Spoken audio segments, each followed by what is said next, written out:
Assalamualaikum warahmatullahi wabarakatuh. Bertemu lagi dengan saya Mawar Cynthia dari kelas 22 4B11. Pada pertemuan kali ini kita akan membahas 5 perabotan kantor beserta fungsi dan cara penggunaannya. Yang pertama itu ada meja kantor. Meja kantor adalah bentuk furnitur yang akan digunakan untuk membaca, menulis, menempatkan peralatan kantor seperti mesin komputer atau mesin fax dan lain sebagainya yang ada di kantor. Meja kantor juga menyediakan tempat untuk penyimpanan untuk beberapa perlengkapan kantor seperti alat tulis. Oke, di sini ada beberapa macam meja kantor. Yang pertama ada meja direksi, yang kedua ada meja staff, yang ketiga ada meja meeting, dan yang keempat ada meja resepsionis. Oke, untuk yang pertama, meja direksi. Meja direksi merupakan perabotan kantor yang penting karena dibutuhkan oleh pemimpin perusahaan. Biasanya desain meja ini dibuat lebih kokoh dan lebih tegas dibandingkan meja-meja kantor yang lainnya. Untuk modelnya ada banyak sekali macamnya, mulai dari yang berbentuk letter L sampai dengan yang berbentuk panjang dan lebar. Biasanya ukuran meja direksi ini panjangnya kurang lebih 2 meter, tingginya minimal 74 cm, dan lebarnya minimal 80 cm. Hal ini tergantung faktor ruangan dan merek meja yang digunakan. Oke, untuk yang kedua, meja staff atau meja karyawan. Meja staff atau meja karyawan ini adalah hal yang sangat penting keperluannya untuk para karyawan di kantor. Karena sebagian besar staf pastinya bekerja di meja, karena memang jenis pekerjaannya yang membutuhkan meja. Seperti ada staf admin, ada financial, ada IT, dan masih banyak lagi yang lainnya. Hal ini digunakan agar tidak mengganggu kerja antara staf yang satu dengan staf yang lain, dan bisa meminimalisir hilangnya fokus dalam bekerja. Biasanya ukuran meja staf ini memiliki panjang kurang lebih 120 cm, tingginya memiliki tinggi 75 cm dan memiliki lebar 75 cm. Oke, untuk yang ketiga ada meja meeting. Meja meeting itu setiap kantor tentunya kita memiliki ruang meeting untuk mengadakan suatu pertemuan atau rapat dengan pihak-pihak tertentu. Untuk pemilihan meja meeting atau meja rapat, ada baiknya kita menyesuaikan dengan luasnya ruangan meeting kita. Kalau ukurannya minimalis, sebaiknya kita pilih model yang minimalis juga dan yang simple. Tapi berbeda jika ruang meeting kita memiliki ukuran yang besar. Tidak ada salahnya juga kita menggunakan model yang besar. Meja meeting ini ada yang berbentuk bulat, lonjong, kotak, letter U, sampai juga ada yang berbentuk oval. Dari fungsinya pun berbeda-beda, tergantung dengan bentuk model dan bentuk mejanya yang digunakan. Oke, dan yang terakhir atau yang keempat, ada meja resepsionis. Meja resepsionis merupakan tempat menerima tamu maupun tempat mencari informasi tentang perusahaan tertentu. Biasanya, meja resepsionis ini diletakkan di ruangan paling depan di dekat pintu masuk, sehingga apabila ada tamu yang datang, langsung menuju ke area tersebut. Pada umumnya, meja resepsionis ini memiliki ketinggian yang lebih tinggi daripada meja karyawan yang lainnya.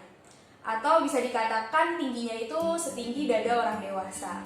Bahan material yang digunakan pun bermacam-macam, mulai dari kayu, plastik, dan lain sebagainya.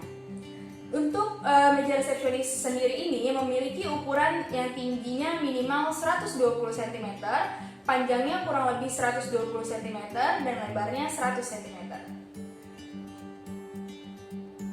Oke, untuk yang selanjutnya, perabotan selanjutnya ada kursi kantor. Kursi kantor adalah bentuk furnitur yang dirancang untuk duduk seorang karyawan agar posisinya nyaman pada saat bekerja. Oke, di sini ada macam-macam kursi kantor. Yang pertama ada kursi pimpinan, yang kedua ada kursi komputer, yang ketiga ada kursi staff, dan yang terakhir ada kursi meeting. Oke, untuk yang pertama kursi pimpinan. Kursi pimpinan ini umumnya memiliki ukuran yang besar dan lebih empuk. Mungkin tujuannya supaya pimpinan kita merasakan kenyamanan pada saat duduk.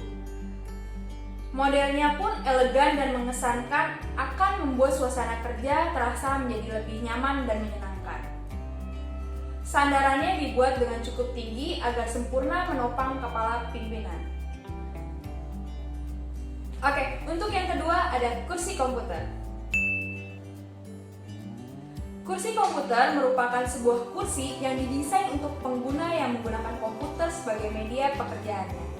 Memang saat ini di pasaran ada banyak sekali jenis kursi dan beragam kursi komputer ini, di mana pada dasarnya kursi komputer ini memiliki jenis dan model sandaran yang mampu menyesuaikan bentuk punggung sehingga mampu menjaga postur tubuh dengan baik pada saat menggunakan kursi tersebut. Tidak hanya itu, kursi ini juga dilengkapi dengan roda agar memudahkan fleksibilitas pada saat bekerja. Oke, untuk yang selanjutnya yang ketiga ada kursi staff.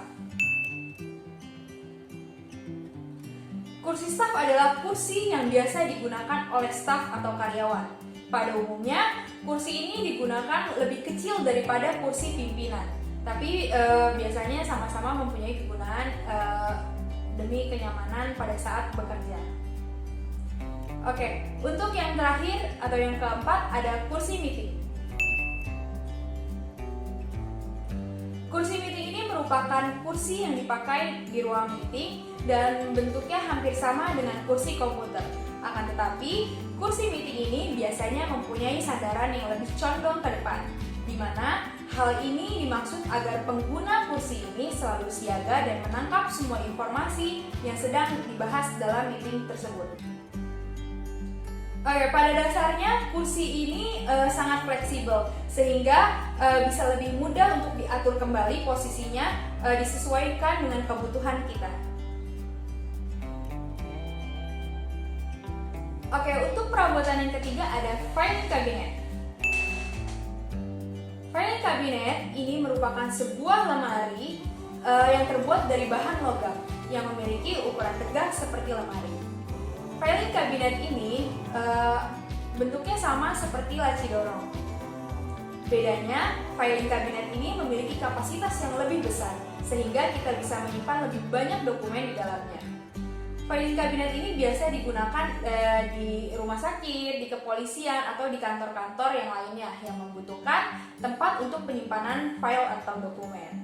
Biasanya laci yang ada di filing cabinet ini berukuran 25 x 35 cm. Oke, dengan adanya filing cabinet ini atau lemari arsip ini, berkas yang telah disimpan akan lebih mudah ditemui dan tidak mudah hilang. Jadi apabila suatu hari kita ingin gunakan kembali, kita bisa dengan lebih mudah untuk menemukannya. Oke, untuk selanjutnya adalah cara penggunaannya. Cara penggunaan dari filing cabinet ini adalah pertama kita menyusun arsip terlebih dahulu. Penyusunan arsip ini dilakukan dengan cara berdiri atau menyamping atau bisa disebut dengan lateral. Dengan terlebih dahulu arsip kita masukkan ke dalam opener, lalu kita tumpuk secara mendatar atau horizontal. Dengan terlebih dahulu arsipnya dimasukkan ke dalam map. Oke, untuk perabotan yang selanjutnya, perabotan yang keempat ada rotary filing system. Oke, rotary filing system ini adalah salah satu peralatan kearsipan yang sangat sering digunakan untuk menyimpan berbagai berkas ataupun arsip penting lainnya. Bentuk dari rotary filing system ini sama dengan bentuk lemari arsip atau filing cabinet. Yang membedakan antara dua peralatan ini, rotary filing system itu bisa diputar sehingga tidak membutuhkan tempat yang luas dan mampu menjadikan sebagai tempat penyimpanan banyak berkas. Alat ini terbuat dari bahan yang sangat kuat, seperti terbuat dari logam ataupun besi. Arsip disimpan pada alat ini secara lateral. Oke, fungsi rotary filing system. Fungsinya itu untuk menyimpan berbagai dokumen yang dimasukkan dalam sebuah map Snellhalter atau opener yang sebelumnya dilubangi terlebih dahulu dokumennya dengan menggunakan kalkulator. Dan untuk cara penggunaannya, sebenarnya cara penggunaan rotary filing system ini sangatlah mudah. Pertama, rotary ini berbentuknya seperti lemari, maka buka terlebih dahulu lemarinya, Kemudian simpan map Snellhalter atau ordner itu sesuai dengan tingkatan rotary filing system yang ada. Biasanya rotary filing system ini terdiri dari 2 tingkat, 3 tingkat, sampai dengan 5 tingkat. Setiap tingkatan tersebut kita bisa gunakan untuk melakukan sortir map sesuai dengan abjad atau nomor urut. Oke, untuk perabotan yang terakhir atau yang kelima ada rak arsip. Rak arsip ini adalah lemari tanpa pintu, tempat untuk penyimpanan arsip yang disusun secara lateral. Arsip-arsip yang akan disusun di rak arsip ini terlebih dahulu kita masukkan ke dalam ordner atau kotak arsip. Ordner atau kotak arsip ini ditempatkan di rak arsip sehingga yang tampak di depannya itu adalah punggung dari ordner atau kotak arsip tersebut, yang berguna untuk kita menempatkan label atau judul arsip yang ada di dalamnya. Rak arsip ini pun terbuat dari bahan besi ataupun kayu. Oke, fungsi dari rak arsip. Fungsi dari rak arsip ini adalah tempat menyimpan arsip yang disusun secara lateral atau menyamping, agar lebih mudah kita memberikan label pada masing-masing arsip dan agar lebih mudah juga kita untuk menemukannya kembali pada saat kita akan menggunakannya.